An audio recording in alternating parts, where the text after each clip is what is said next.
Good morning. The Subcommittee on Government Operations will come to order, and I want to welcome everyone to this, what I think is going to be an important bipartisan hearing today. Without objection, the chair may declare recess at any time, and I recognize myself for making an opening statement. To our witnesses that are here today and to the people who have taken time to come here to see today, as well as my colleagues, I want to really dispense with my opening statement, and without objection, I'll enter that into the record.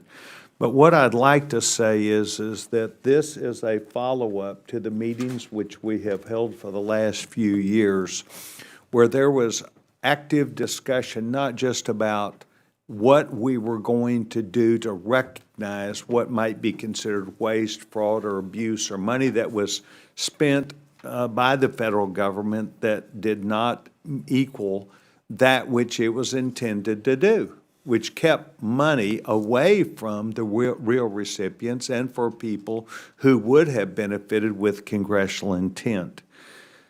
As you will recall, last year we held what was a meeting in October whereby we had GAO and others who came to speak with us, and they came up with what might be a 3-year number of their ideas about inappropriate payments, then waste, fraud, and abuse, but things that were paid that we felt like were not permissible or following the intent of the law or the needs of the money.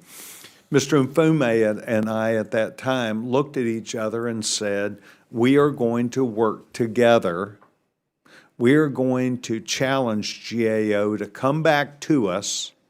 We are going to find within the government other particular people who have talent, data, information, and can lead us to a better solution. I'm pleased to say, Mr. Mfume, I believe this is the beginning of that turning the corner to where we will then not just work together, but try and discover the things that reside within the government to gain the information that is necessary. And I think today's hearing will prove that in. So I'm delighted that you are here. I'm going to put my opening statement in the record, but that is what I wanted to say. This is about identifying, preventing fraud, improper payments in federal programs, and we're going to learn today how we're better prepared if we work together, if we find a way, and I think we will, not just to work together, but to use the important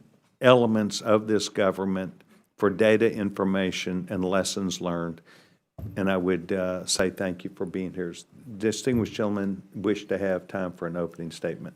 I do. Gentleman's recognized. I do, Mr. Chairman. Thank you very much. Good morning to you. Good morning to our witnesses who are here.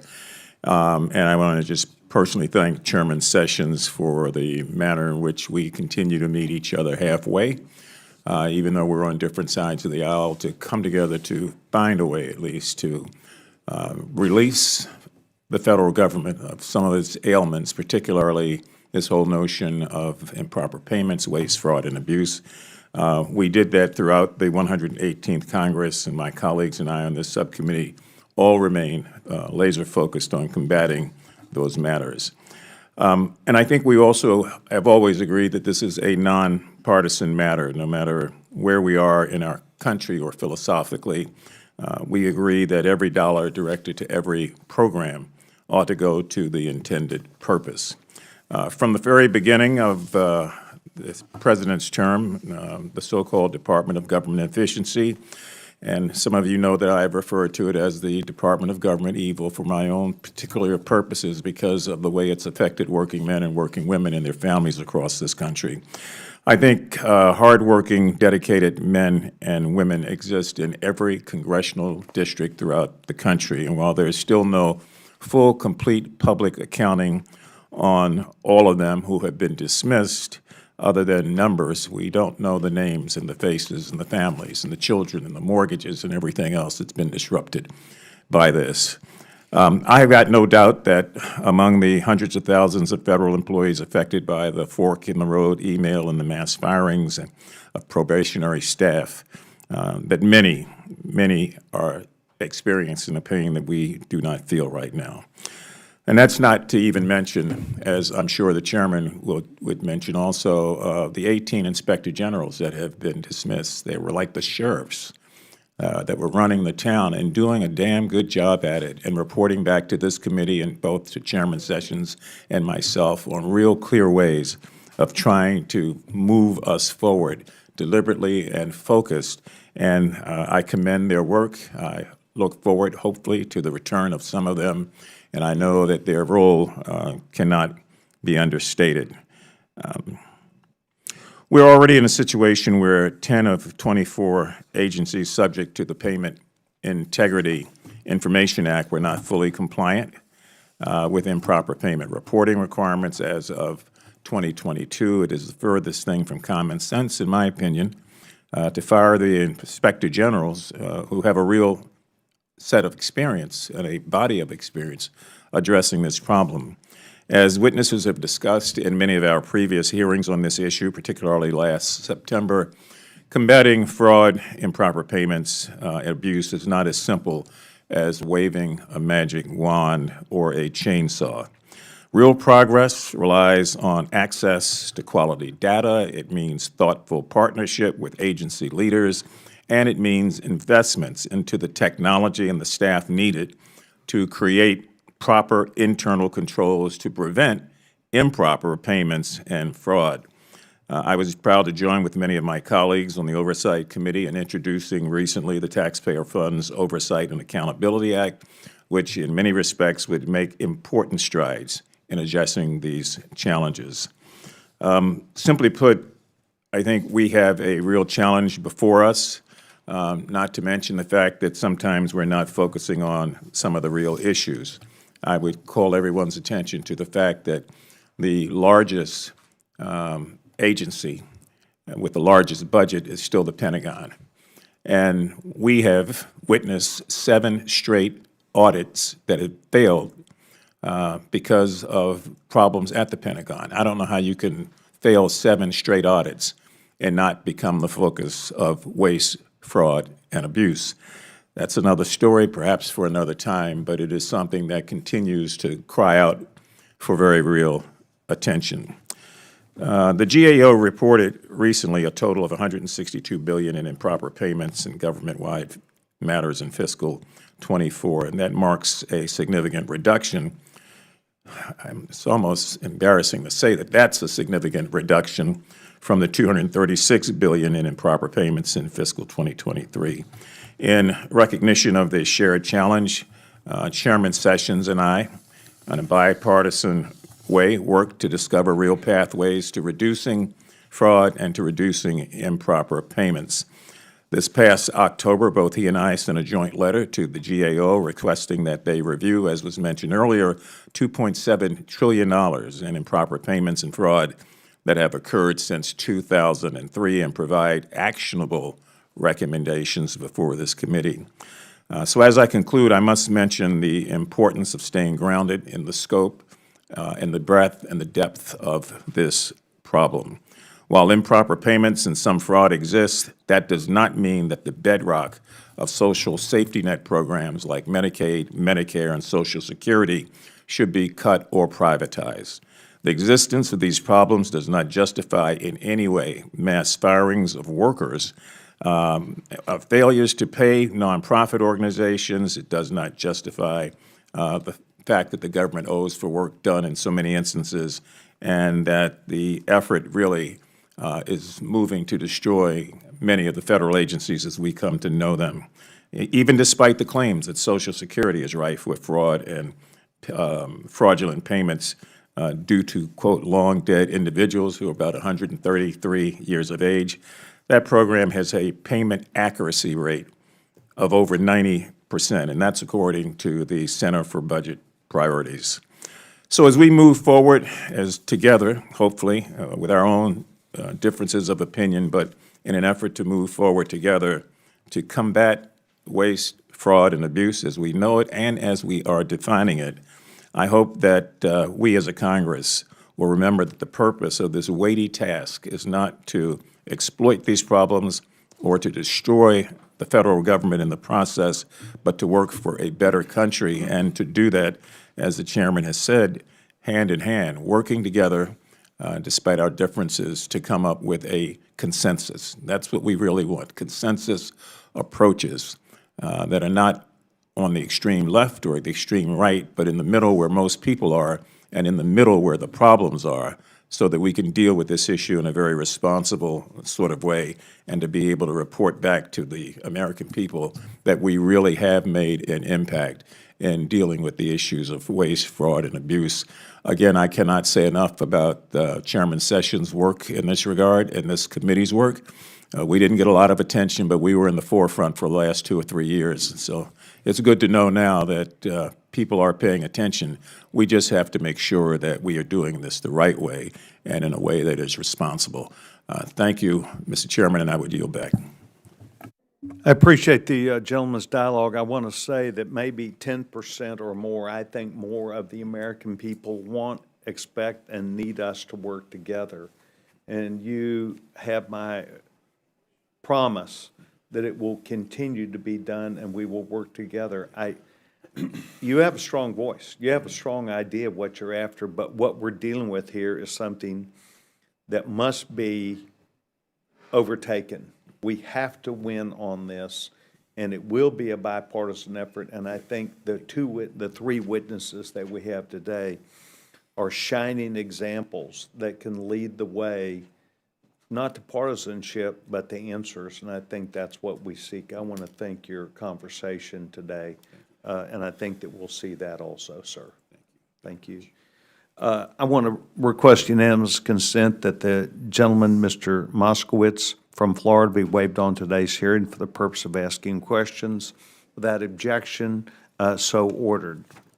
Okay, we're now going to get to the big deal, and the big deal is our witnesses who take seriously not only that effort that you and I in this subcommittee share, but also ideas and answers leading us to that. I'd first like to introduce Kristen Kokileek, serves as the Managing Director, Financial Management Assurance Team at the GAO. In her role, she oversees issues involving accountability, professionalism, auditing standards, and DOD financial management and improper payments. Please know that you are being heard as well as your party when there are conversations about DOD. Next, we have Mr. Diefenbach. Ken was appointed to the Pandemic Response Accountability Committee in June of 2024. He brings over 28 years of experience in the oversight community and served in various roles related to investigation and data analytics. We also have Jennifer Wagner. She joined the Center for Budget and Policy Priorities in 2015. She focuses primarily on Medicaid, eligibility, and enrollment issues, which certainly highlight some of the discussions that the American people want us to delve into. I'm delighted that all three of these witnesses here. I would now ask that all the witnesses rise pursuant to Committee Rule 9G. The witnesses will stand as required, raise their right hand. Do you solemnly swear or affirm that the testimony that you're about to give is the truth, the whole truth, and nothing but the truth, so help you God? If the records show that the witnesses answered in the affirmative, thank you very much. You may now take a seat. I tried to keep my comments short. Mr. Mfume did the same, but we speak from one voice. We are both delighted that you're here today. So let me remind the witnesses that we have your written statements, and I would encourage each of the staff and the members who are here to look through this, if they have not up to now, data and information about actual data and actual solutions is what today's hearing is going to be about. So I want to first make sure that we go right to this. I'll let everybody turn to their information that they've got there. Ms. Leak. I didn't get it right yesterday, and I'm not going to get it right today. Please correct me. Co-select. Co-select. Bill had me say co-select 5 times yesterday. That was not today. We're delighted that you're here. Please know this, that we traditionally will follow the 5-minute rule, as we always have. But I think that as we go through there, if you want to finish questions or the statements you want to make, but as we get into questioning, I'm very interested in both sides, the members and our witnesses, getting to where they want to get. And without further discussion, we will recognize Ms. Koklik. Thank you. Good morning, Chairman Sessions, Ranking Member Mfume, and members of the subcommittee. Thank you for the opportunity to be here today to discuss the longstanding and pervasive issue of improper payments and fraud in the federal government. Whether it involves an established program or one created to respond to an emergency, improper payments and fraud erode the public trust in government and result in hundreds of billions of dollars lost. Improper payments and fraud are 2 distinct concepts. They're related but not interchangeable. Simply put, improper payments are payment errors, payments that should not have been made or payments that were made in the incorrect amount. These could be overpayments, underpayments, or payments to ineligible recipients. Fraud involves obtaining something of value through willful misrepresentation, individuals or organizations deliberately lying to defraud the federal government. While all fraudulent payments are considered improper, not all improper payments are considered fraud. That's right. Since 2003, federal agencies have made an estimated $2.8 trillion in improper payments, including an estimated $162 billion in fiscal year 2024. Since these year-to-year estimates are based on a subset of government programs, 68 programs in 2024, the actual improper payments amount may be significantly higher. Last April, we estimated that based on data from fiscal years 2018 to 2022, the federal government annually lost between $233 and $531 billion, or about 3 to 7% of federal spending to fraud. Our fraud estimate includes all federal programs, and the wide range reflects the different risk environments during the 5-year period, including normal operations and COVID-19 relief programs and spending. Fraud at this level indicates the importance of fraud risk management. However, most government spending is not fraudulent. While my written statement more fully covers GAO's wide body of work in these areas, I will focus this morning on how agencies and the Congress can work to better prevent improper payments and fraud. The best way to reduce improper or fraudulent payments is to not make them. Preventive controls, as their name implies, are meant to stop improper and fraudulent payments before they occur. One key government-wide preventive control is the use of Treasury's Do Not Pay system. Do Not Pay consolidates much of the data matching agencies have done individually to flag potentially improper or fraudulent payments. Federal agencies and some state programs can and should leverage Do Not Pay to ensure program integrity. Another important action agencies can take is to assign responsibility for tackling improper payments and fraud to senior-level officials. This helps establish accountability and endows those officials with the authority to lead and make change. In our March 2022 testimony before the Senate Committee on Homeland Security and Governmental Affairs, we recommended 10 actions that Congress could take to increase accountability over improper payments and fraud across the federal government.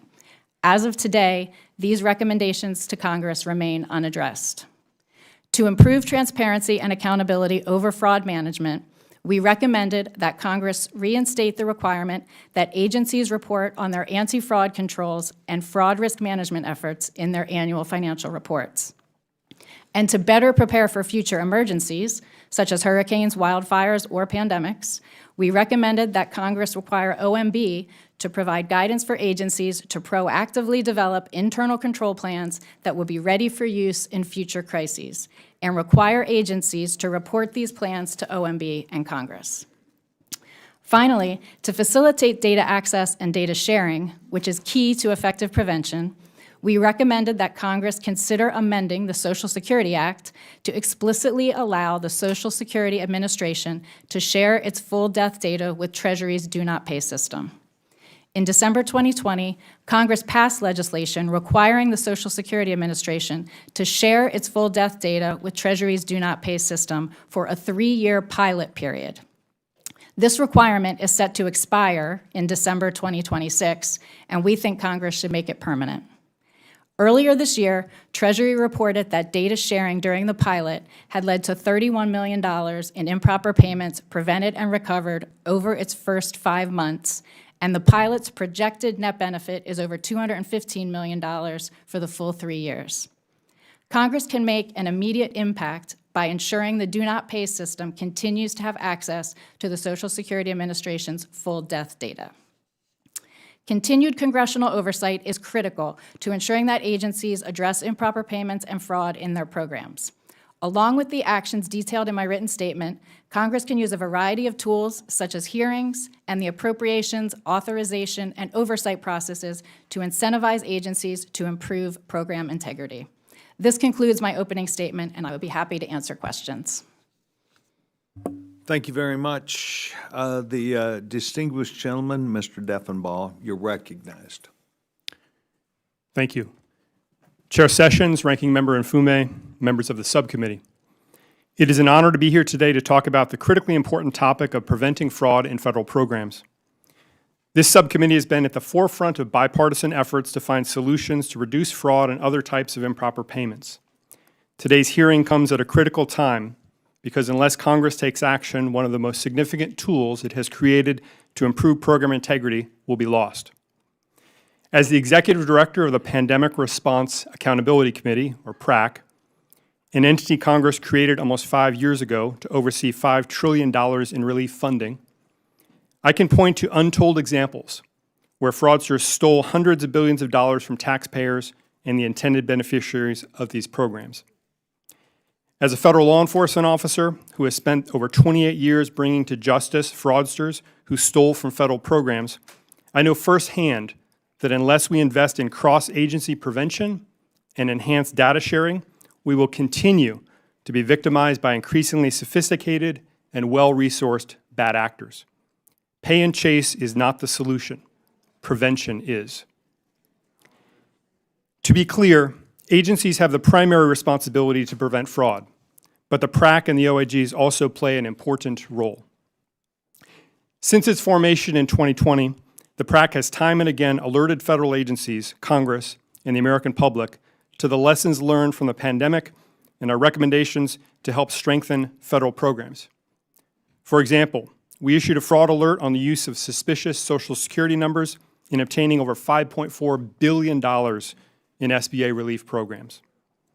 We have not only identified potential fraud, but we are also actively working to recover stolen funds. We are partnering with 48 federal law enforcement agencies to support over 1,000 investigations related to over $2.4 billion in potential losses. As we will discuss today, the time to prepare for the next disaster is now, not when new funds start flowing. We must act on these lessons learned. For example, we must address obvious anomalies, such as Social Security numbers that have never been issued or were issued to people who are now deceased, dates of birth indicating an applicant is 10 or 110 years old, applicants who have already applied in 5 other states, or applicants who use names like Charlie Chaplin, Abraham Lincoln, or Foghorn Leghorn, as at least 3 people did in pandemic programs. Those 3 were stopped before the money was dispersed, let me assure you. The government must pause and more closely review suspect claims before money is dispersed. We must look across multiple programs for red flags, as fraudsters do not follow our government organizational charts. They steal from wherever it is easiest to steal. We must also responsibly leverage more data, especially data already in the possession of the government, to identify suspicious patterns and trends indicative of fraud schemes. Today, the PRAC has the capacity, infrastructure, relationships, and talent to conduct pre-award vetting and the more complex network and trend analysis.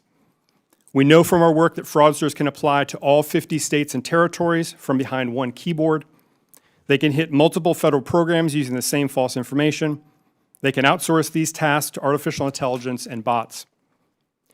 But the PRAC is scheduled to sunset in September of 2025, and we are only 2 months away from having to begin deleting our data that we have collected and curated over the last 5 years.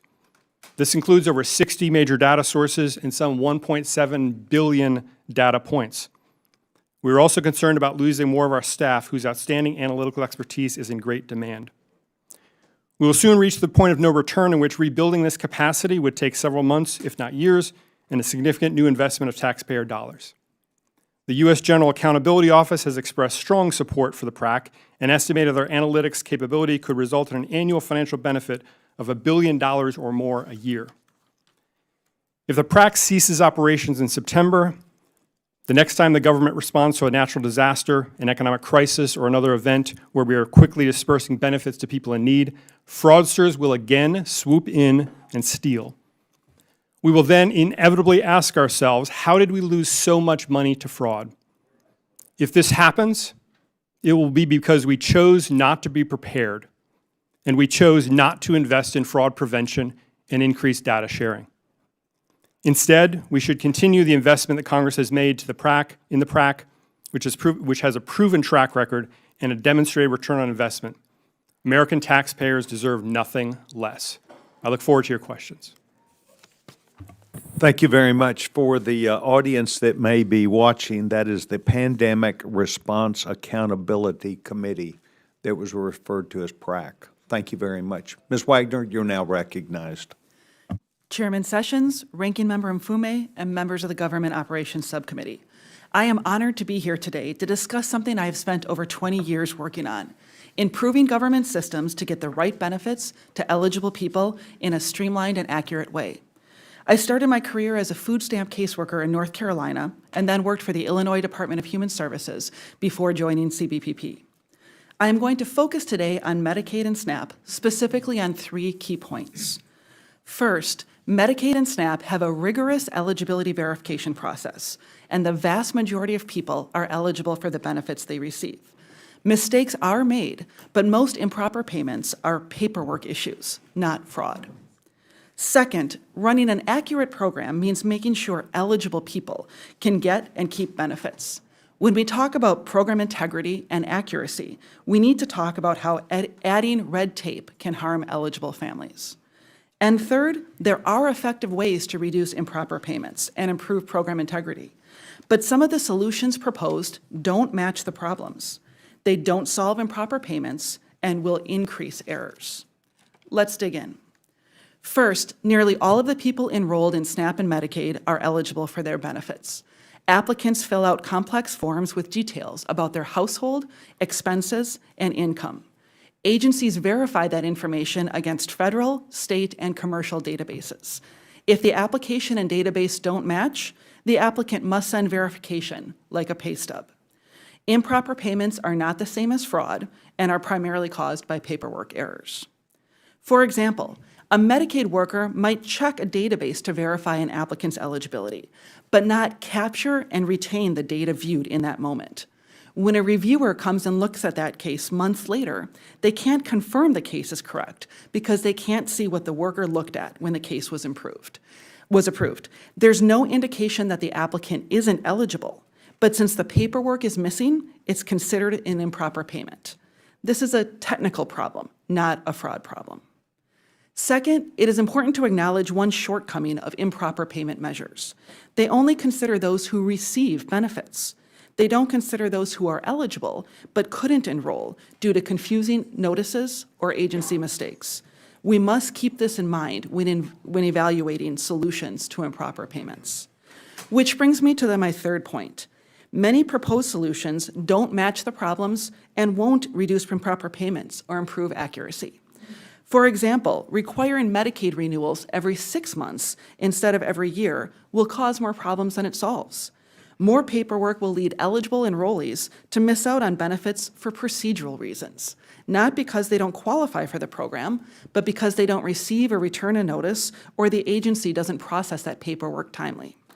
And more work for already overwhelmed state staff will lead to more mistakes and more improper payments. So what would work? The Government Accountability Office identified 2 strategies that have been successful in reducing improper payments: establishing accountability and facilitating internal collaboration, and providing technology, tools, and training targeted to root causes. Federal agencies overseeing SNAP and Medicaid need sufficient staff in key roles to make this happen, such as inspectors general to audit eligibility determinations, and staff to provide technical assistance and hold states accountable for fixing the issues that are discovered in audits. We saw this approach work. Federal agencies recently helped states better implement the requirement to conduct ex parte renewals, which happen when data sources confirm ongoing eligibility and enrollees don't have to fill out complex paperwork to renew. The United States Digital Services worked with states, and more than 5 million people were renewed for coverage with less red tape last year. Another solution is the Medicaid Eligibility Enrollment Rule, finalized in April of 2024, which updates outdated regulations on case record maintenance and will substantially reduce the frequency of improper payments resulting from inadequate records. It's not an easy task to address improper payments in large programs serving millions of people. Proposals that suggest billions of dollars can easily be saved don't address improper payments and would result in cutting eligible people off from vital help. But embracing solutions that match the actual problems can bring us closer to the goal of getting the right benefits to eligible people in a streamlined and accurate way. Thank you for the opportunity to testify, and I look forward to your questions. Thank you very much. Mr. Mfume, you heard me say that I felt like our witnesses all were not only vital to our decision-making, but have appeared in a way to give us answers to these problems. Thank you very much. I want to thank each of our witnesses. I'm first going to go to the distinguished gentlewoman from North Carolina, Chairwoman Virginia Foxx. Gentlewoman's recognized. Thank you, Mr. Chairman, and I thank our witnesses for being here today. Ms. Koselleck, the Payment Integrity Information Act codified the Do Not Pay initiative, which provides agencies with access to certain databases that can assist in preventing improper payments and requires a review of the available databases prior to the release of funds. Despite this requirement, it is unclear that agencies are utilizing the Do Not Pay system. For example, the Department of Transportation Inspector General reported in November 2023 that the agency did not use the Do Not Pay portal in prepayment processes as the law requires. In your opinion, why do agencies not use all the tools at their disposal to prevent improper payments, and do you believe that there are ways to improve the Do Not Pay system? Thank you. Yes, I think there are ways to improve the Do Not Pay system. As I mentioned, making sure that full death master file is in there and that all relevant data sources are in there is key to making sure that that source of information is as complete and reliable as it can be. A way that to encourage agencies to use it is really to think about how you would do reporting, I think. Right now, agencies kind of report on the back end of what went wrong. Thinking about how you would have agencies report about preventing. So for instance, the Do Not Pay system and Treasury payment integrity tools can flag payments that potentially would have indicators that they may be improper. However, as noted, it really is up to the agencies to make decisions about whether a payment will be made. You could consider having agencies report on when those flags are not upheld. For example, if something is flagged and do not pay, but a payment is made anyway, having agencies track that, identify that, and report back when that is happening would help folks determine if there are instances where the payment should go ahead anyway, or if truly that payment should have been stopped. Let me follow up with another question for you and Mr. Diefenbach. Once an improper payment is made, what can an agency do to recover the payment, and how much does it cost in human hours and dollars to recoup an improper payment? First you, Ms. Koselleck. Sure. There are requirements for agencies to attempt to recover improper payments, and I believe it's up to the agencies to determine when it's cost beneficial to do so. So there can be instances where an agency may determine it is not cost beneficial to pursue all avenues in recovering that. You would hope that agencies would, but I think it's left to their determination to determine when it's cost beneficial. Thank you for the question, Congresswoman. Agencies have a number of options for trying to recover improper payments. There are administrative possibilities, options. The Congress did just pass the Administrative False Claims Act in December, which is a significant new tool for agencies and OIGs to work with jointly that allows agencies to go through a very rigorous process where they can then recover funds and damages in some instances. But to your point, recovering funds through the judicial system, the pay and chase model we have now, is exorbitantly expensive, which is why we and others in this hearing are focused on the prevention piece, because it is very expensive to do any of those recovery actions. So what investments could agencies take to prevent improper payments? Could investments in artificial intelligence help lower the improper payment rate? What we want to do is not have the payment go out to begin with by using what's available to the agencies now. So I'll start with you, Mr. Diefenbach. Yes. So technology is part of the solution. Another piece of it is culture, is ownership. And the Inspector General Act was passed in 1978 to create this community of watchdogs to prevent fraud. However, before 1978 and today, the agencies have the primary responsibility to do those things, to resource things properly, to exploit technology, as you just mentioned, and to ensure that they're doing good risk assessments and they're following through on those to make sure they're mitigating the biggest risks in their programs. Ms. Koselleck, any further comments? Yeah, so as you mentioned, prevention is really the key in this, and having the right data. So artificial intelligence can be helpful if you have the right data in the system. So we do have recommendations to encourage agencies to collect all the necessary information that is needed, to ensure the databases are complete, that they're accurate. If you're using artificial intelligence and other data mining tools, but you have inaccurate or unreliable data in the systems, that is not going to be very helpful. Thank you, Mr. Chairman. I yield back. Thank you very much, Chairwoman. Yields back to time. Mr. Mfume, gentleman is recognized. Thank you again, Mr. Chairman. I've got a couple of quick questions. I know we're a smaller committee, and I'm hoping that we might even get a second round. And I want to obviously defer to both of the members here on my side of the aisle. I do want to be redundant, maybe deliberately redundant about a few things. Number one, I appreciated the testimony that nearly all Medicaid and SNAP recipients are eligible for benefits, which would explode the myth that's been circulating that people are getting things that are not eligible.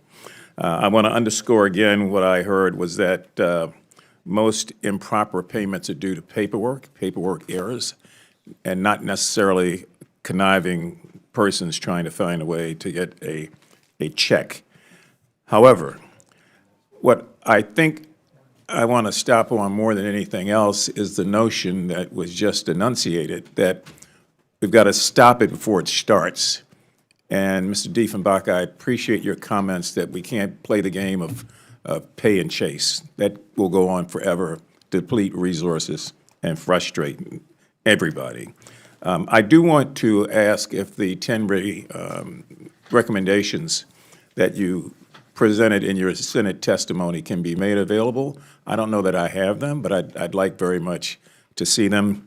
And one overarching question, and then I'm going to get out of the way and yield to some of my colleagues, Mr. Chairman.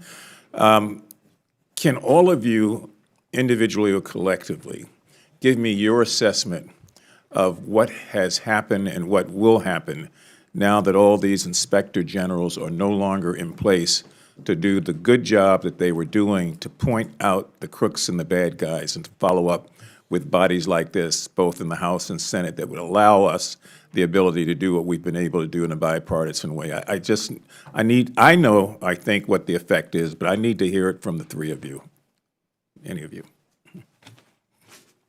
Sure, I can start. So certainly the inspectors general play a key oversight role. They have responsibilities related to improper payments.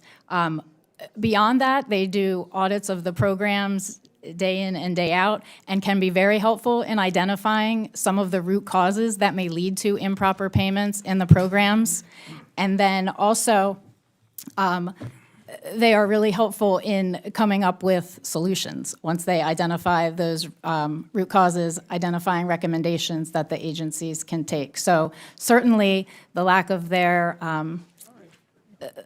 presence in some of the agencies would have a significant impact on. Well, and in many of the agencies, and I'm just trying to figure out, now that they're gone, what do we do? I mean, what are agencies faced with, and is there a greater propensity for the kind of fraud and abuse that we've seen? So Congressman Afume, the loss of the inspectors general was a great loss on a leadership level, on a productivity level. Our vice chair of the PRAC, Paul Martin, was the USAID inspector general who was dismissed, and we greatly miss his leadership.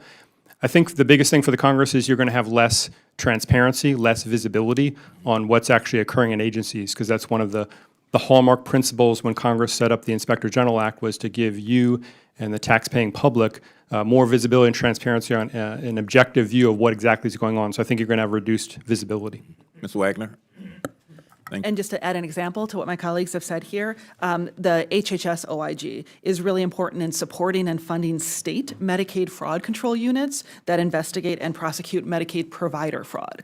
As I indicated, beneficiary fraud is very low in these programs, but provider fraud is common.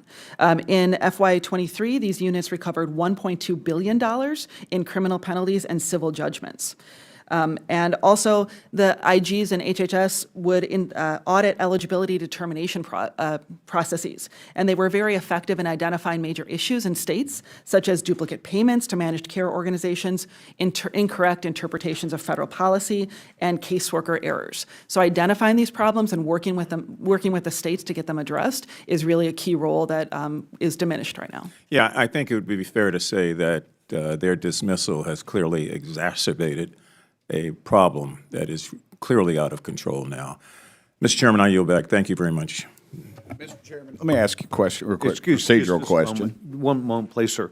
Thank you very much. Does gentleman have a question? Well, no, I was wondering if I could yield Mr. Mafumi a minute of my time. I was enjoying his line of questioning. As soon as we get to you, I bet he will take that and even more. Okay, I just want to make sure I'm sorry. Yes, sir. As the gentleman does know, the chairman wants us to get to the bottom of this, and I do not intend to cut us off as long as we're staying in the margins.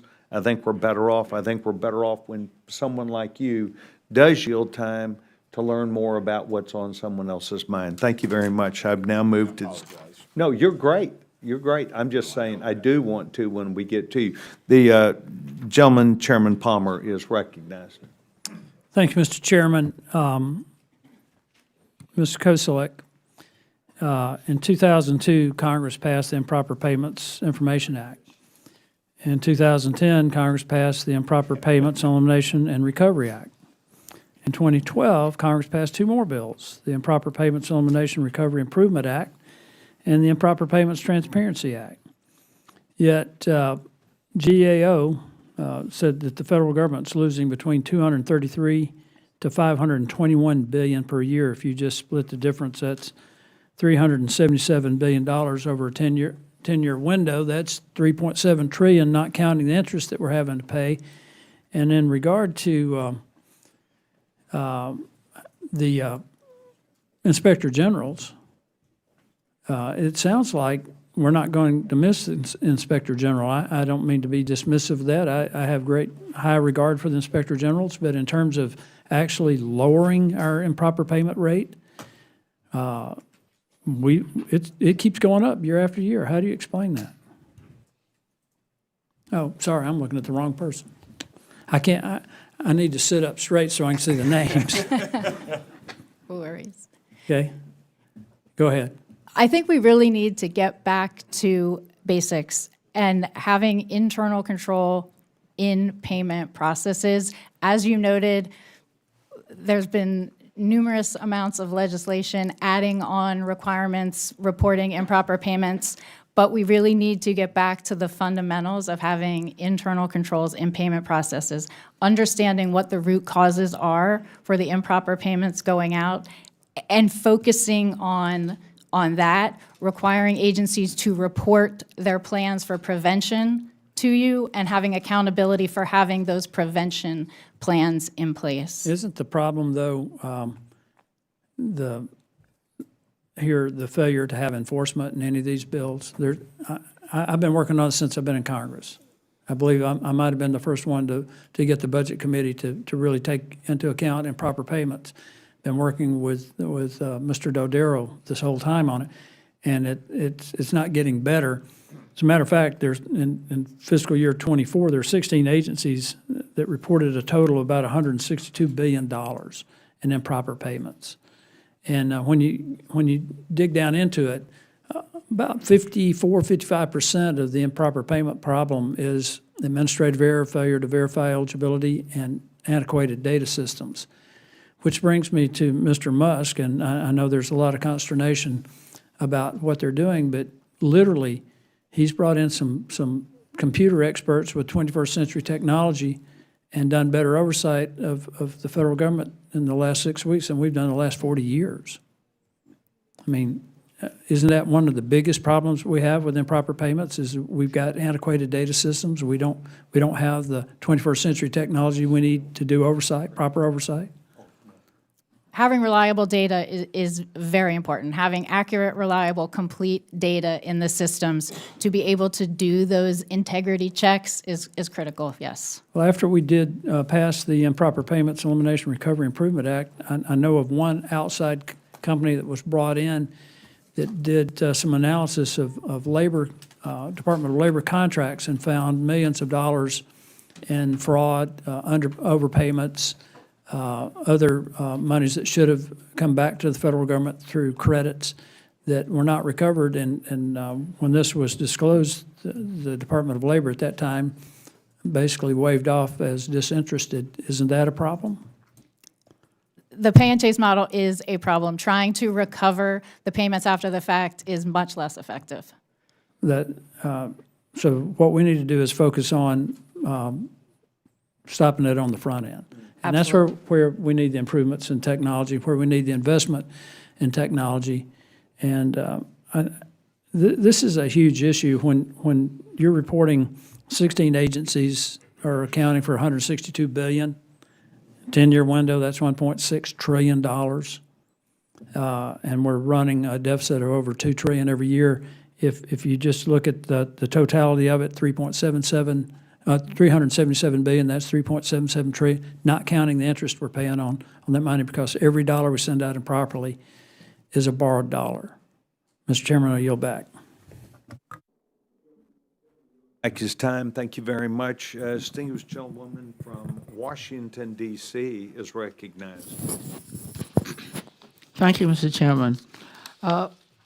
For days, just days after he took office, President Trump summarily fired 17 inspectors general across 18 positions in the dead of the night. Inspectors generals fulfill a vital oversight and accountability function in the government, including through identifying and preventing improper payments. IGs are also responsible for keeping Congress informed of fraud and other serious problems, and informing us about progress in implementing solutions as we consider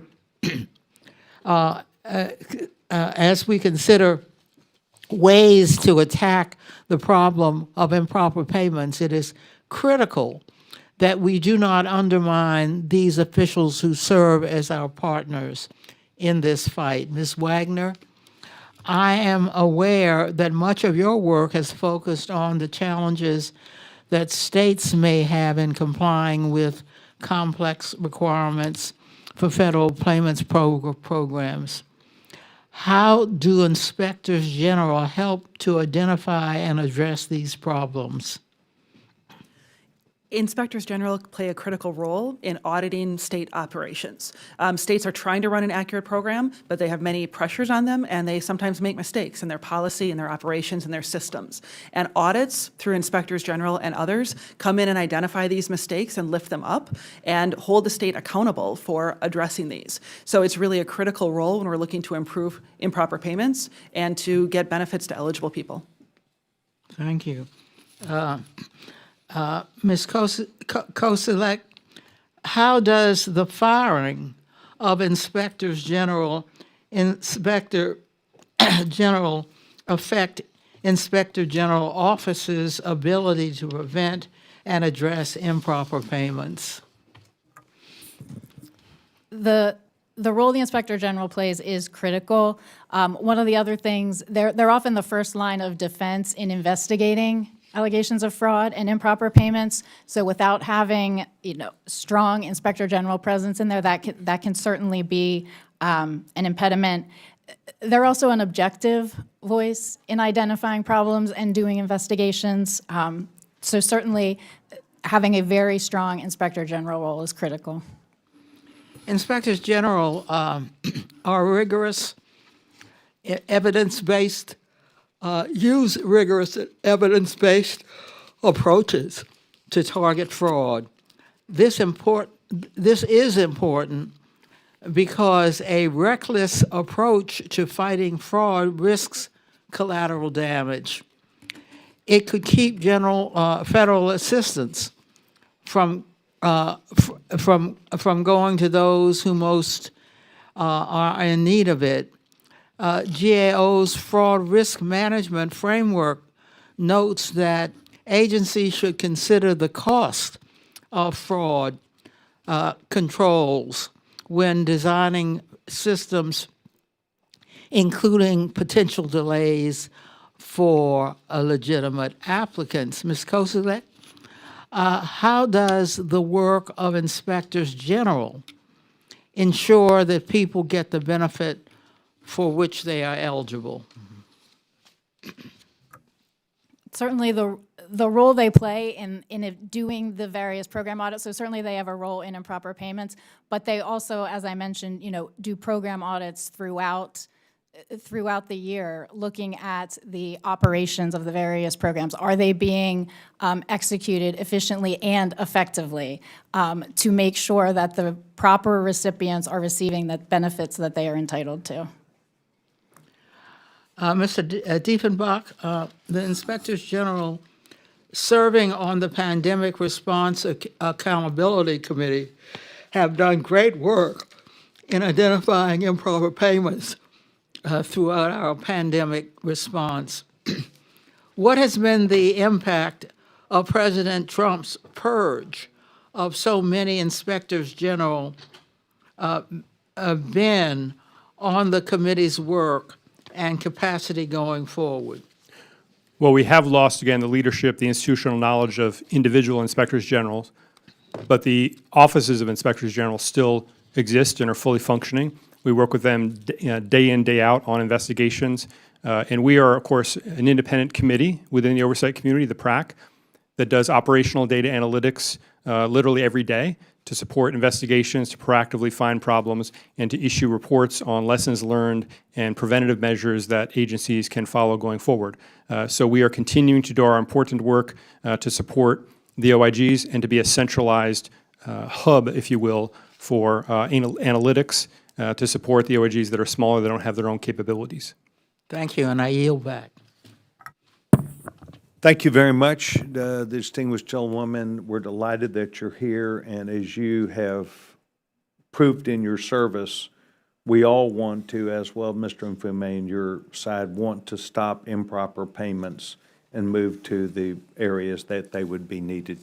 We now would move to distinguished gentleman, Mr. Gill from Texas. You're recognized. Thank you, Mr. Chairman. Thanks for holding this hearing today. Ms. Koselleck, thank you for being here as well. Could you remind us in fiscal year 2024, what was the amount of improper payments that were sent out? $162 billion. Okay. And which agencies were primarily responsible for that?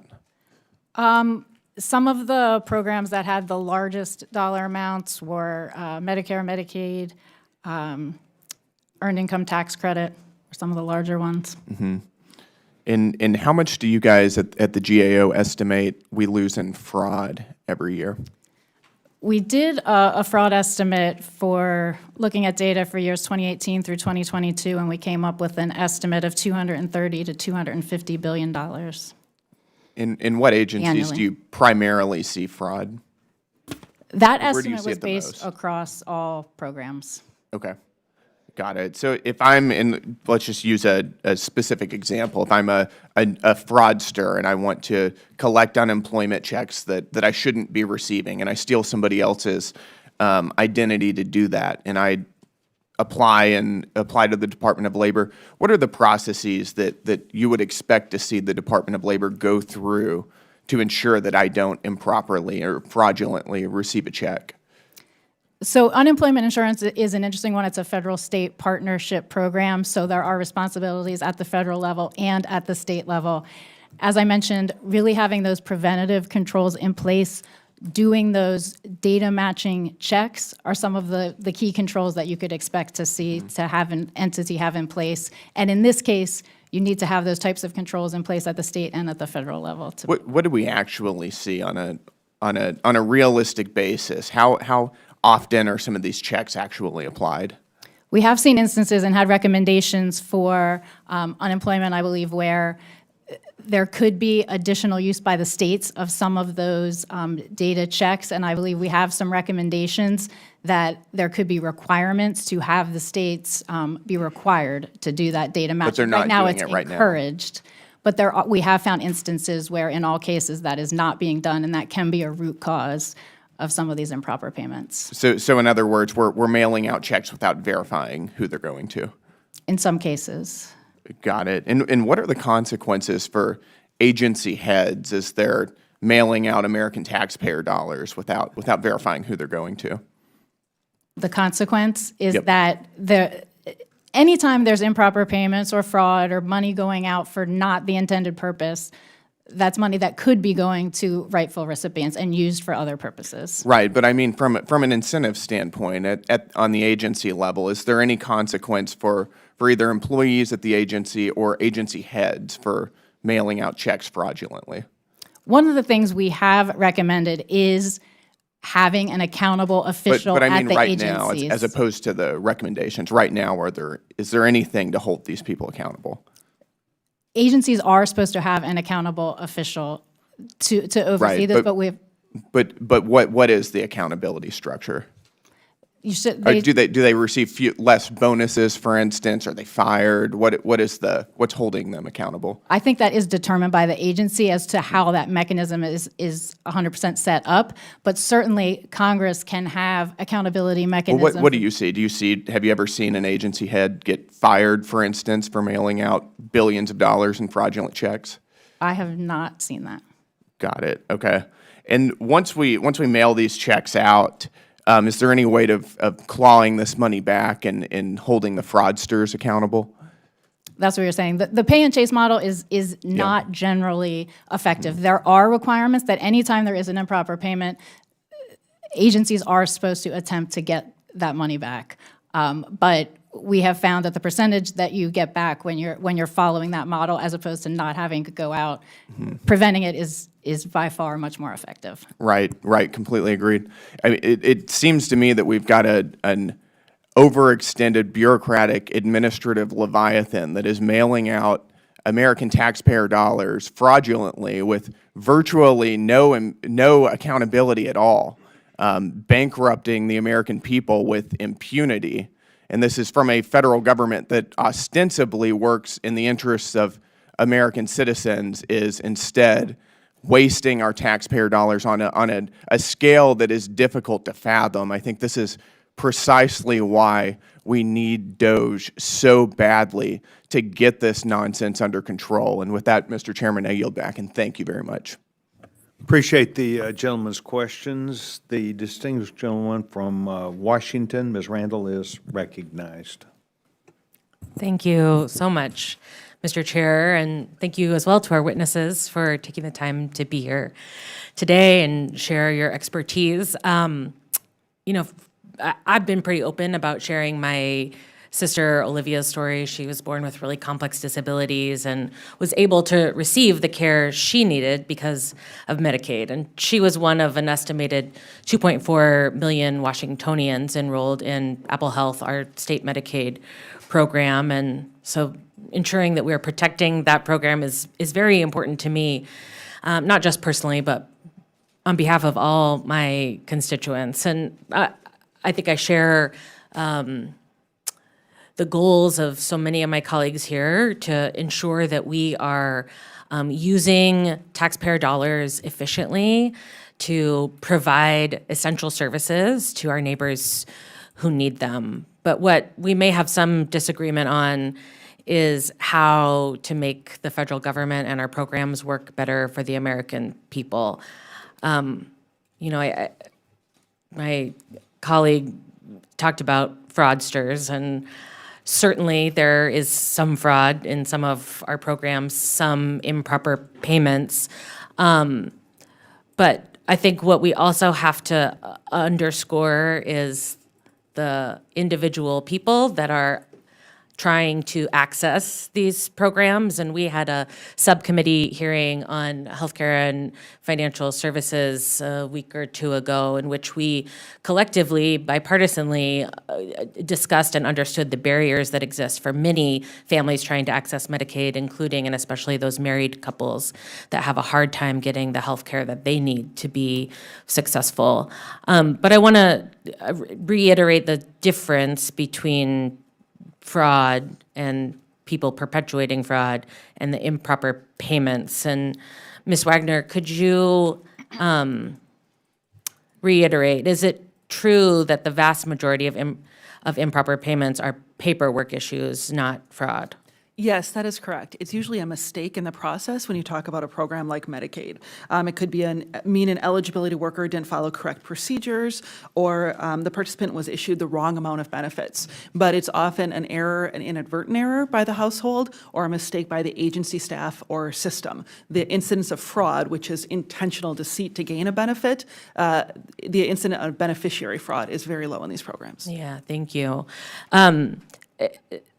I've experienced in my family and heard so many anecdotes from Washingtonians, particularly parents of severely disabled children, who have this stack of paperwork on their counters, who feel like they need to be attorneys in order to access a system to provide health care for their kids, and who are overwhelmed so often with late nights, little sleep, worry about what new medication their kids need to be on, what specialist appointment they need to get into, who spend so many hours on the phone appealing denials of claims, trying to get into an appointment with someone, trying to get answers for their kid and take care of them, while many of them also have another day job. This, to characterize these parents as fraudsters, or to try and lump in individuals who are just trying to stay alive in so many cases, feels really challenging to me. And, I talked to the Healthcare Authority in Washington, our agency responsible for administrating Medicaid, and because of Washington's fraud abuse detection system, which I supported funding for as a member of the state Senate, they have uncovered 35 to 40 credible allegations of fraud.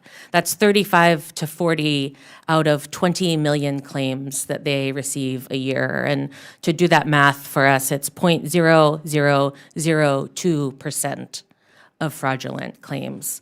And, none of us are claiming that no fraud exists, but I think we need to keep in mind the scale of the problem here and who is perpetrating the incorrect payments. I also want to raise one thing that the Healthcare Authority suggested might be helpful as we talk about efficiencies in government. And they said that there is a federal system to which they as states don't have immediate access, to understand whether folks are concurrently enrolled in Medicaid programs from one state to the other. I know there is, we will have in the next couple of years some changes to that database to monitor when someone moves and changes their address, but it doesn't allow agencies like the Healthcare Authority in Washington to track whether there's concurrent enrollment. And that would be something that I'd love the chance to work on with my colleagues. And I yield my time. Gentlewoman yields back her time. Thank you very much. We've moved to distinguished gentleman from Tennessee, Mr. Burchett. Thank you, Mr. Chairman. And thank you, ma'am, for sharing that story about your sister. I did not know that. That gave me a lot to think about. Ms. Koscielek, is that correct? Did I get that close? You got Quasi Yes. Mafumi and Good. Tim Burchett up here. We can't, nobody gets our names right, and I probably didn't get his name right. So let me ask you a question, ma'am, if I can see through this big head of hair right here in front of me. What are some of the key issues that prevented these agencies from prioritizing prevention of improper payments and fraud? And I wish you'd also talk a little bit about just human error, how that plays into this. Yeah, so there certainly can be human error.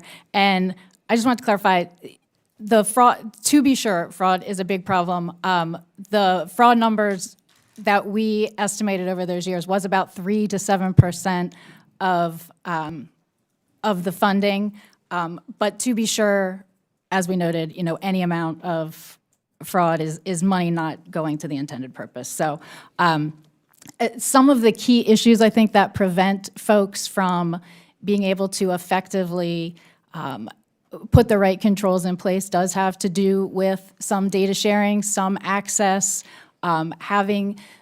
truly understanding the eligibility requirements, the data attributes that should be checked, and then having that right information to be able to do that checking to make sure that the payments are valid, going to the right person, is really what's critical and can be some of the key challenges and issues that agencies face. The agencies in 2024, fiscal year 24, they collectively estimated approximately $161.5 billion in improper payments. Do you think Congress can get to the point where we can stop that? I think the goal is to reduce that. You'll probably never get rid of the risk of fraud. It's innate in all programs, but there should be a concerted effort to have that as low as possible and have the right preventative controls in place to not leave so much money on the table to that. I guess in this case, it's the original sin, so to speak. Yeah. How many agencies and programs are using the GAO's fraud risk framework now? And why aren't they using it, the ones that aren't? Just I don't know if we know the true reason why not all of them are using it. We do certainly have a recommendation to Congress to require agencies to use that. We think it's a critical and they're currently methodology. not required. They're not required to follow that? Not specifically. Okay, thank you. What can we do to enable that these agencies recover overpayments, or are they just gone? I always hear people say, oh, we're going to claw that back. I was in the legislature in Tennessee for 16 years, and I never saw, it's hook or crook. It's a bogus corporation or something got money somehow or some criminal, and they're in jail. They're not paying it back. They're getting Right. 20 cents an hour stamping out license plates. And that's the challenge. In many cases, it's not easy to get that money back. Okay. Thank you. I want to yield the rest of my time to my dear friend, Mr. Mafumi, if that's all right. Thank you, Mr. Chairman. Well, I want to thank the gentleman for yielding. Totally unnecessary, but And you're not making any points calling me a gentleman. Yeah. Just want you to know that. Mr. Burchett and myself were like a guitar and a fiddle. We both have strings, but we make different sounds. And we've worked together whenever we can. Usually we're 100% on different sides of the aisle, but at moments like this, on something like this, I appreciate the gentleman for yielding, appreciate his sense of humor, and the ability to work with him. I do want to just go to two quick things that I heard that I don't want to have fall to the wayside. and get out of the way for the other members, particularly Mr. Frost on our side and whoever, Mr. Chairman, you have next coming up.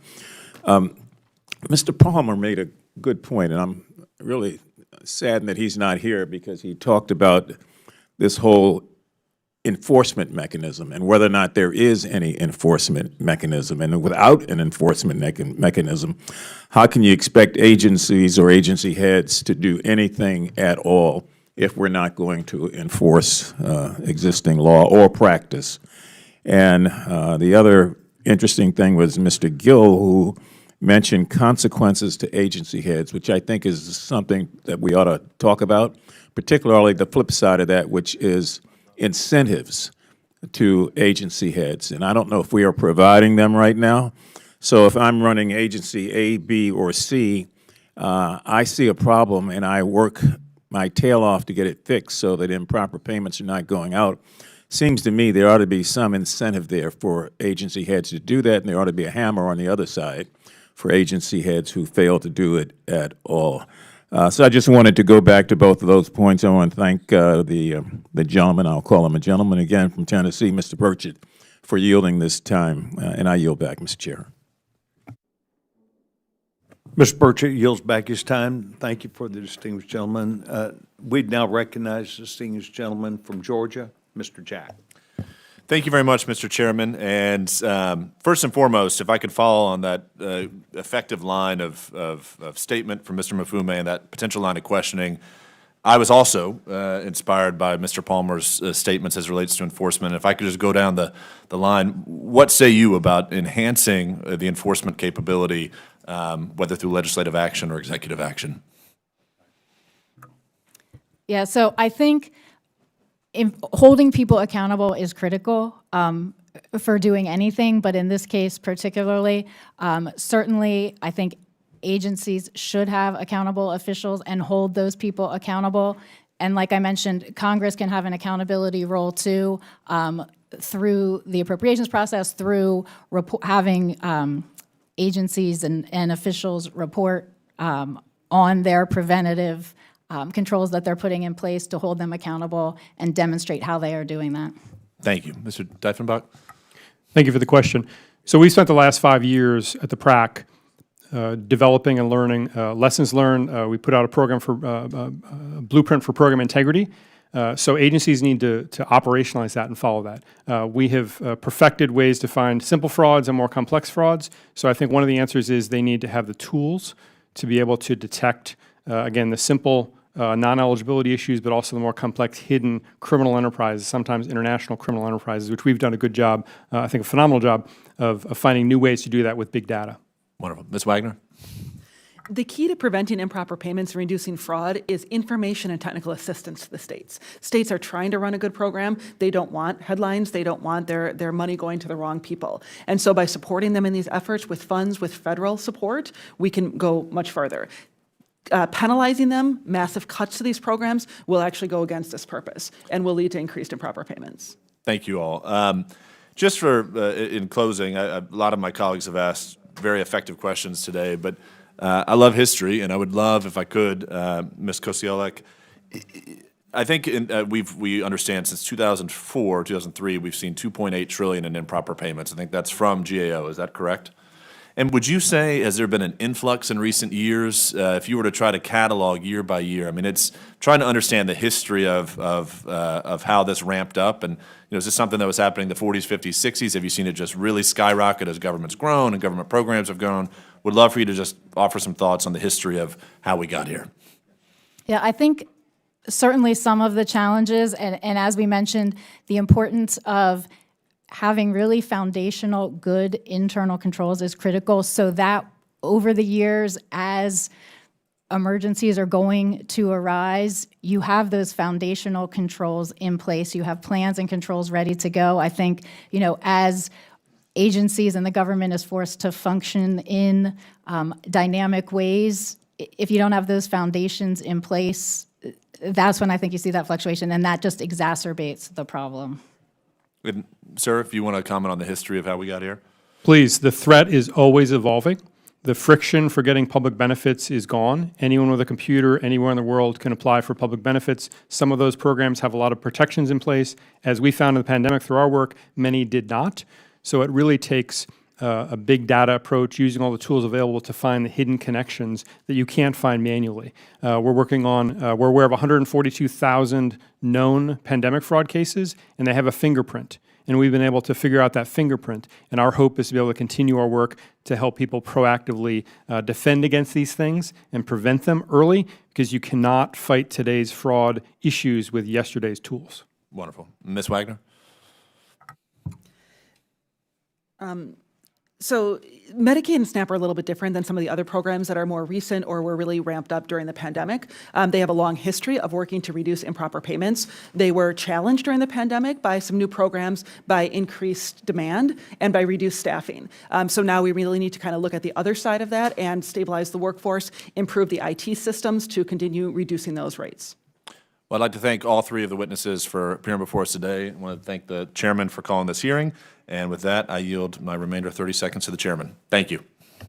Appreciate the distinguished gentleman and welcome him not just to the subcommittee, but really to Congress with an eye towards, as a new member, as well as some other people, including Mr. Frost, Mr. Moskowitz, making sure that their words that they say back home are met with the reality of other senior members working with you to achieve those things. And I think that that's the sense that I get, that it's a 100% buy-in that we have about the problem.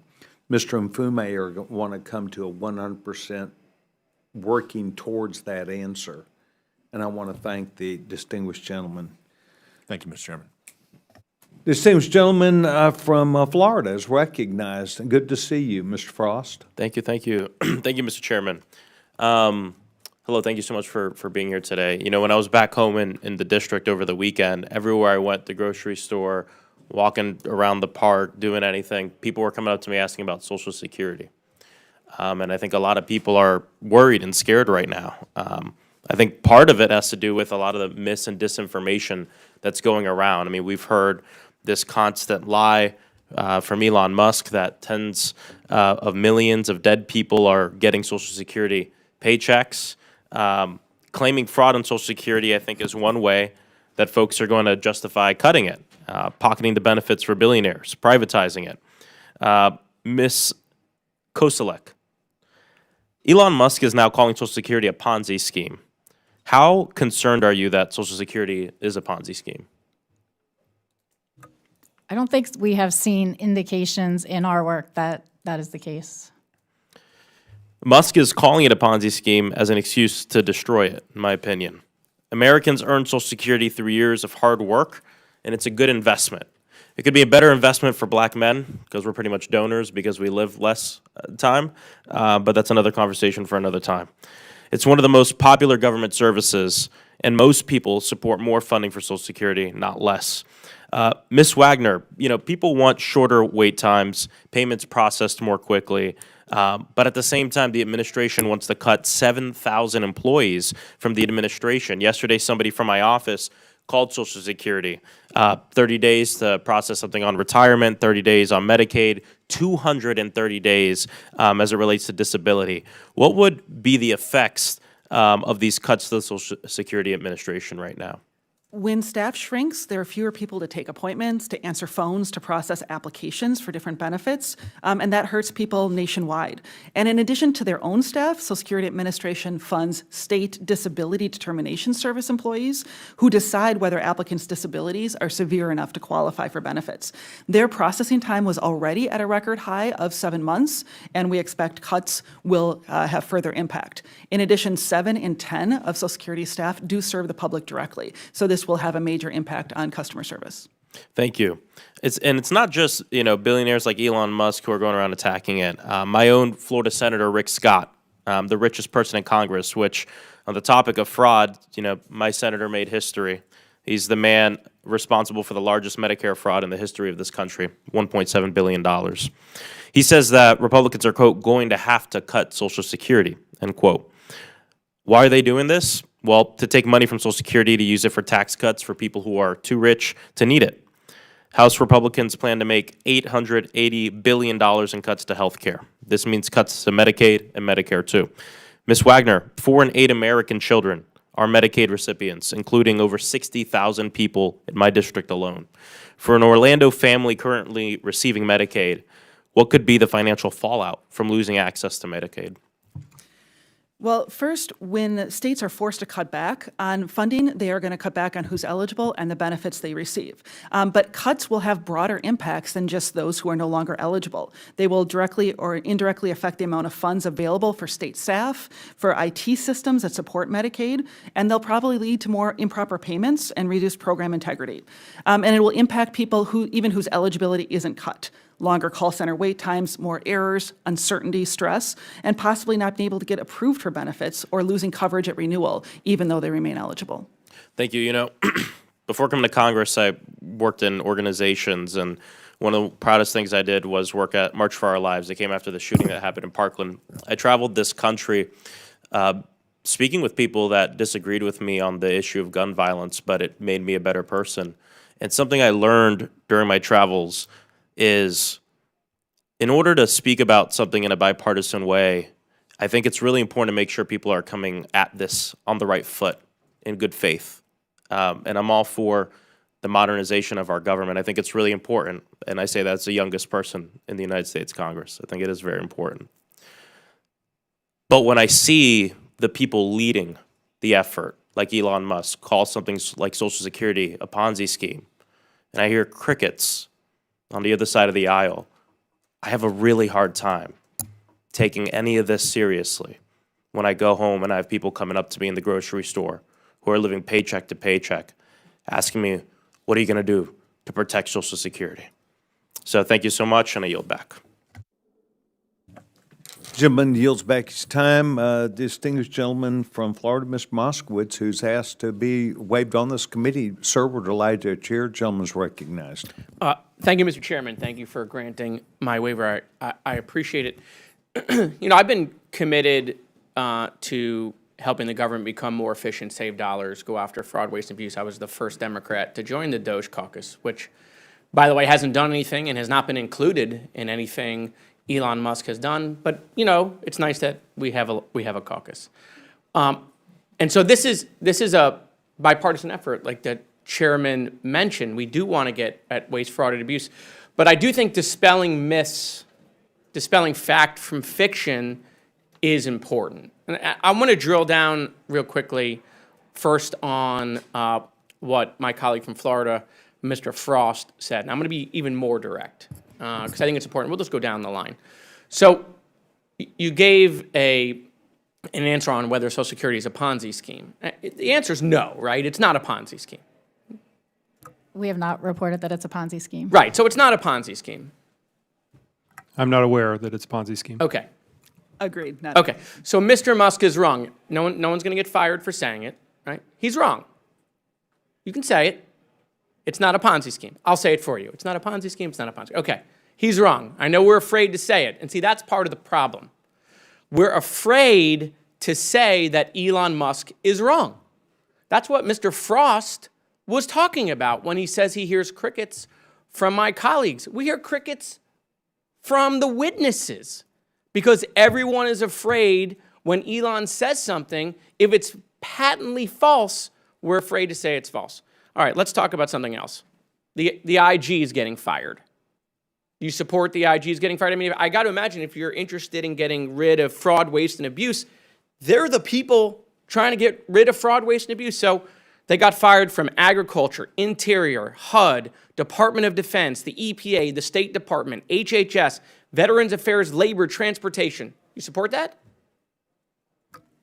In the mission of getting rid of fraud and waste and abuse? The Inspector General Committee is critical. There are certainly no, I get administration that, but can you have get no rid of. opinion whether that was good or bad. Again, we won't say Elon's wrong. I know you won't go there, but was that the right decision? You did lose institutional knowledge. Certainly, administration has a right to change to the Inspector General. There are reporting All right, mechanisms let me make though, it that easier. weren't So, like, necessarily followed. in like let's use numbers. Let's use data. So like 51-49, 51 bad idea. Right, that was a bad idea. I'm trying to. The proper protocols weren't followed in Oh, right. executing We it. know it was illegal. Don't get me wrong. I didn't want to make you say that. I appreciate you saying that on the record. It was illegal. The proper protocols weren't followed. But is it good policy if you want to go after fraud, waste, and abuse? Was that good policy? To lose institutional knowledge. No, of not the good top policy. officials. Good policy? I don't think it improves the ability to fight fraud, waste, and Okay, abuse. not good policy. Not good policy. Okay, right. And if you're telling the American people that this is a focus of your administration, and then you go fire all of the AGs, that doesn't seem to compute. Okay, lastly, did fraud and improper payments start with Joe Biden? In his administration, was that the first time the government has experienced that? That is not the first time that No. fraud was reported. First time? No. First time? No. So we got to depoliticize this stuff because all we're hearing is what happened in the last 4 years and the last 4 years. In 2017, $140 billion of improper payments. That's inaccurate? In 2024, we reported 162 billion. No, hold on. payments. In 2017, 140 billion in improper payments. In 2018, $150 billion of improper payments.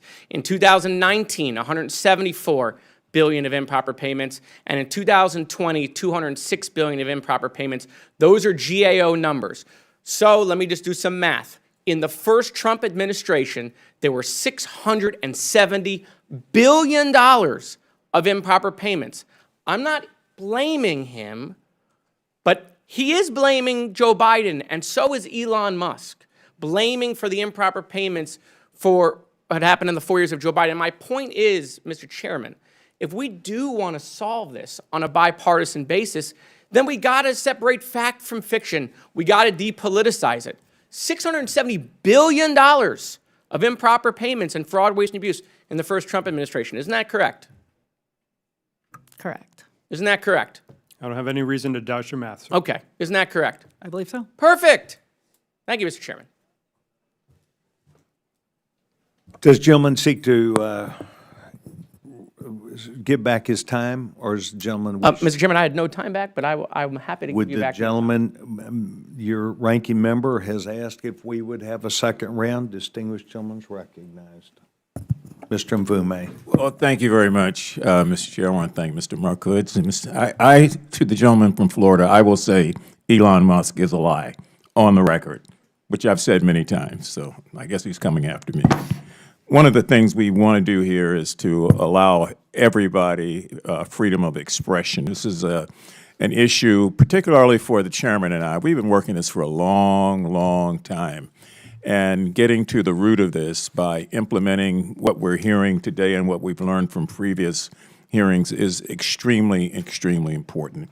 I don't want to be redundant, but again, this whole notion about do we have an enforcement mechanism in place when agency heads just watch this sort of thing occur under their tenure and do nothing about it, or watch it and feel like they can't do anything about it.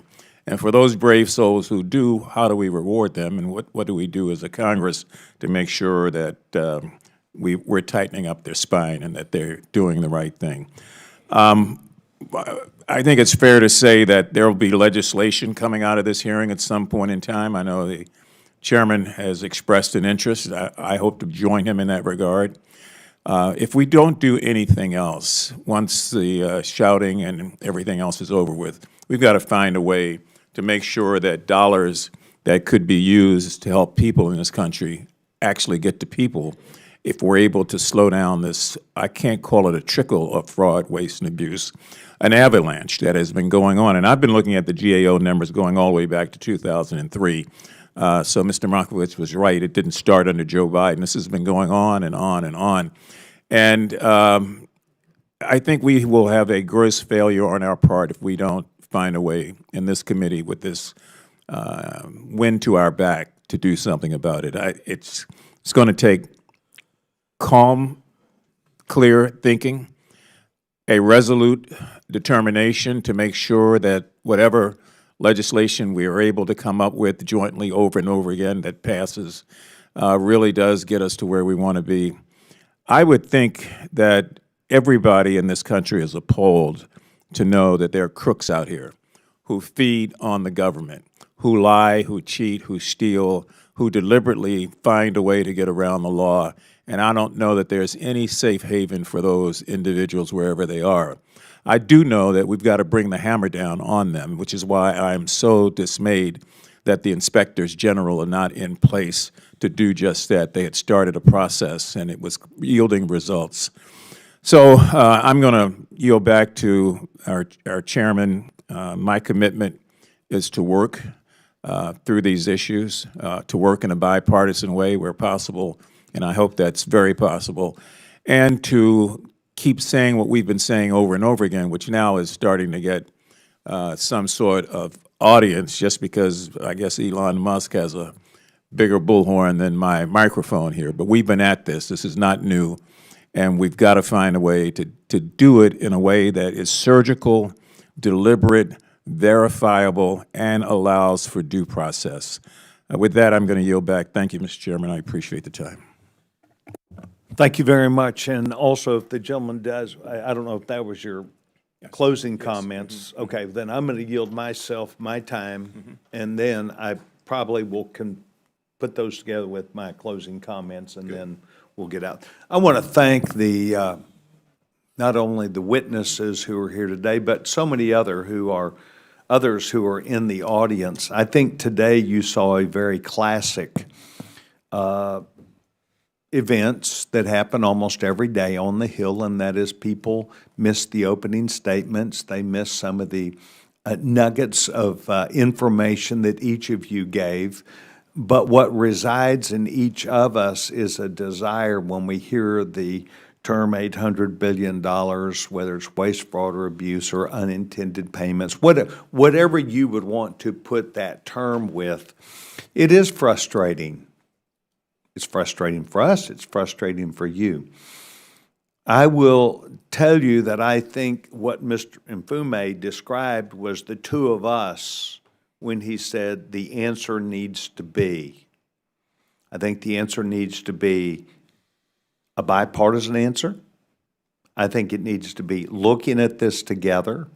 I think it needs to be this subcommittee through his leadership and perhaps hopefully through mine, that we can guide us to decision-making, that his strong voice, my voice, can move us where we need to go.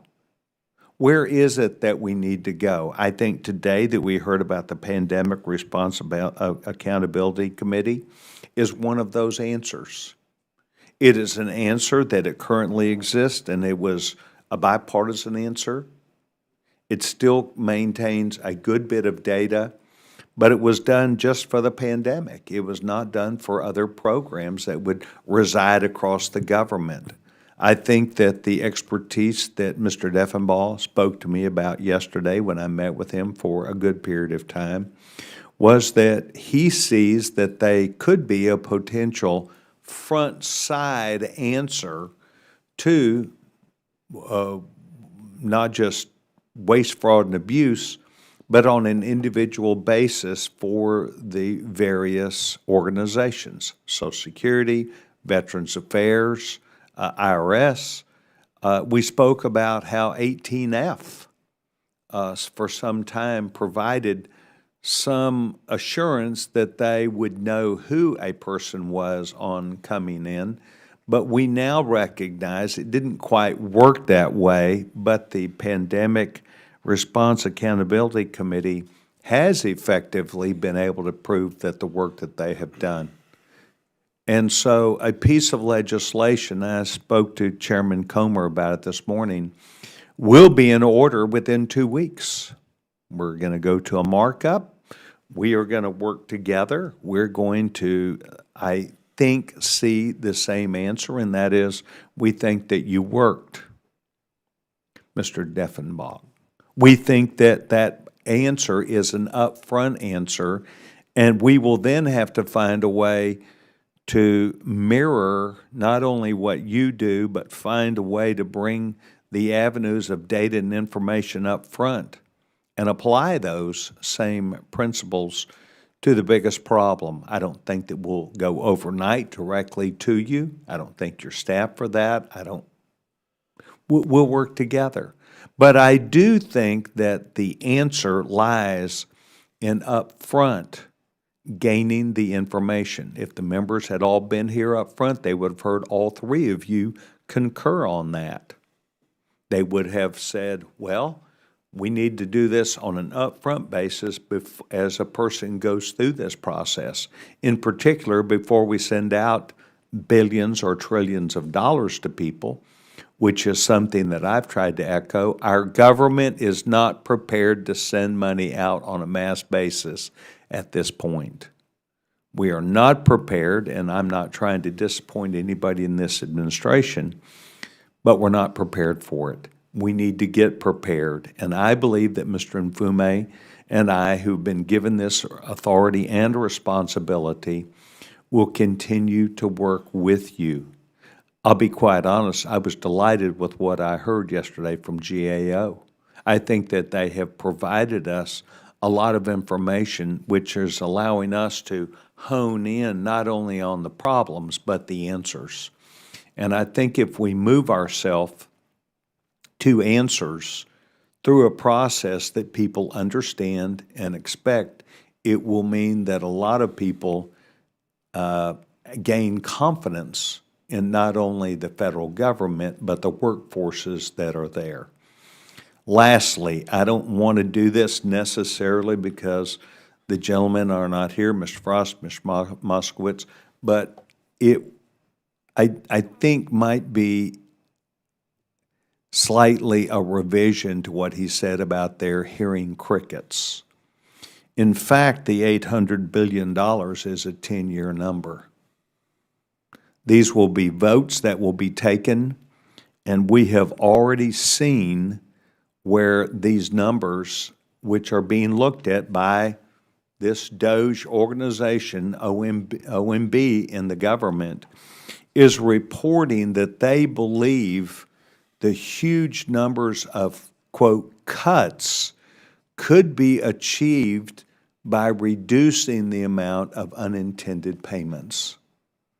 And we could look back, I did not do that, to line up whether it's Medicare, whether it's Medicaid, whether it's VA, whether it's SBA. I did not look at that from the information the GAO has given us. What I will tell you is that people like me, and I think people like Mr. Mfume, want to do something about it. People like me, I am a Republican, believe that we can get credit for cutting waste, fraud, and abuse. And we have laid down the gauntlet to say we are going to do the things that would be necessary to cut unintended payments. And we're going to work those into the government, and we're going to make sure this happens. And that will be done on a bipartisan basis. But for us to assume that we cannot make this better that we would make it better by growing the organization, I would submit to you, I don't agree with that. I don't agree that we can do it by keeping workers at home rather than in the office working with databases and figuring out who wants to get committed. And this is where I saw the process that is political, where the president said if you don't choose not to want to come back, he understood that. He would offer a buyout plan that was immediately attacked.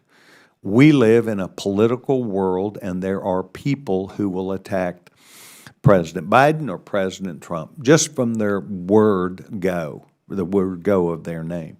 So I would submit to you that I think that we are not having crickets. We are having a plan that we're laying out. I've got to do a better job as one of the co-chairmen of DOGE. It is my opportunity and my real need to talk to the American people with clarity. But as the father of a Down syndrome young man who is 31 years old, I too have been through and seen how our services that we offer to those people who cannot take care of themselves and their families should not be the ones that find themselves on the wrong end of these changes. It is true what was stated here today, that families that have disabled people, disabled children, disabled adults, people they care for, have a higher threshold of frustration of working through the system.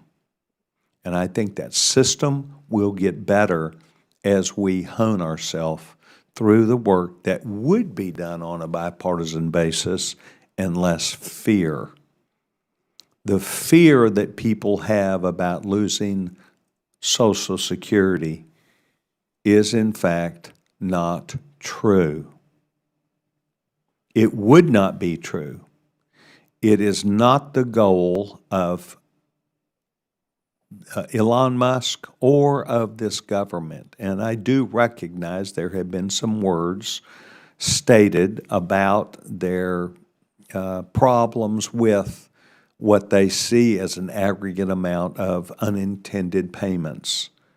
But I will tell you that there is more than enough room to stop the unintended payments that would equal the amount of money that is almost destined to be cut. We deal with 10-year numbers, not one-year numbers. We deal with numbers that are exponentially high, and it sounds almost like, oh my gosh, they're going to shut down the program. In fact, there needs to be thought process behind it.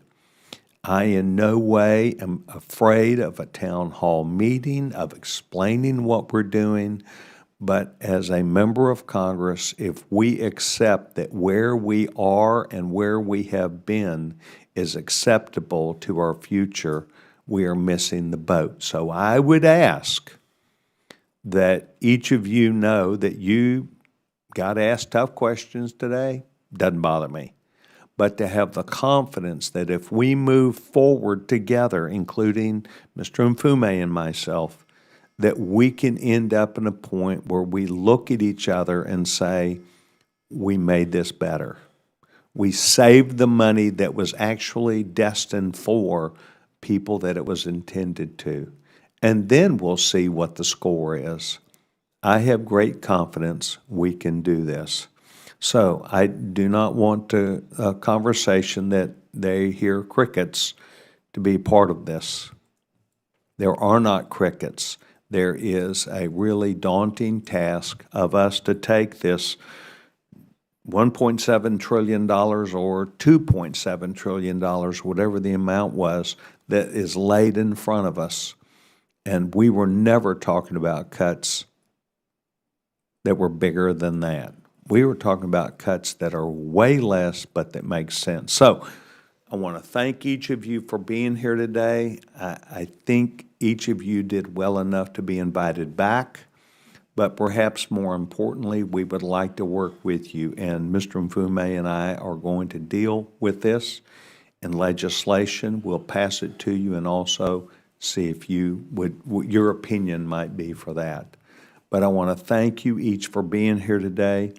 The gentleman, does the gentleman wish to further time? Just to thank our witnesses.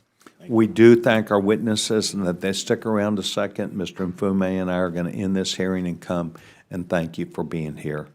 This concludes the hearing today. I want to thank the witnesses, and you're now excused.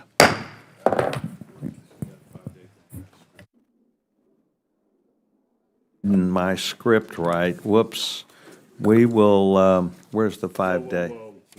Well, hold on just a second. I'm sorry.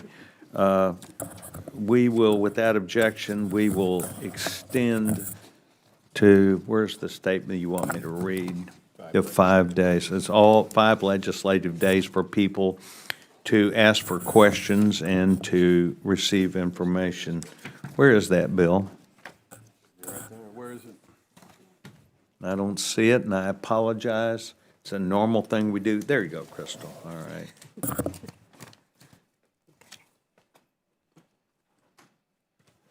It's unanimous consent that all members have five. Yeah, I know what it says, but I'm going to read, oh, there it is. With all that said, without objection, all members will have 5 legislative days within which to submit additional written questions for witnesses, which will be forwarded to the witness for their response. If there's no further business without objection, the subcommittee stands adjourned.